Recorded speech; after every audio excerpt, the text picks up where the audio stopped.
Ter bombiang kari Israel, hakilain Gaza, hakabala suba bakileno Hamas, hadu kane khliamat kabamenta, ki khlempat syong thaj kasiat kapin mensau katernam ding syakiliang kari Israel.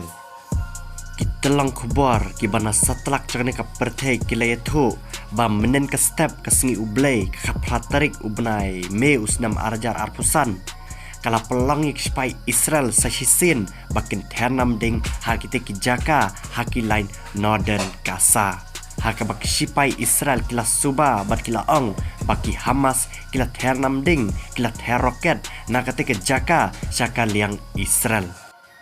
Bat kumta nakalian cakari Israel pad klempin sab eya kipor kari Israel kala ter namding kela kala ter namding mardor syakite ki jaka bat ki telong kubar kiletu palachis pasan pongut pat ki mensim breu ki mensim jangkinong snong kila syudu e tanah kadau jangkileno Hamas.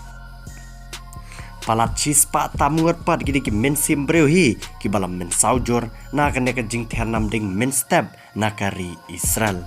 bad menta katma hapdang kari Israel bad ki leno Hamas kala nang jor biang ha ka bakari Israel menta kala ai warning cheki nong chakari Gaza kata kate kenta Khan Yunis ha ka bakari Israel kala ai por tang pembak hat arkenta bad hadin kata kari Israel kan ternam ding saha ketika kentai Khan Yunis kabadai pat haki lain South Gaza. Prime Minister cakari Israel Benjamin Netanyahu ula berngam tengah sasisin cakileno Hamas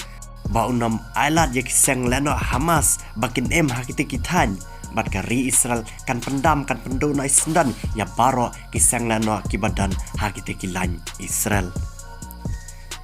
Hadu menta, hadu kene khliamat menta, nadu bakane katma kaki, nadu usnam arajar arpolai layatu bapalat san pawajar ngot ki mensim breu ki nong nong jaka Palestine ki lakhlat hasyan.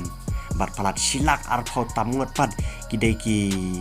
breu jaka Palestine hi, bat kita ki silak arpau ngot ki dei ki balamen saujur.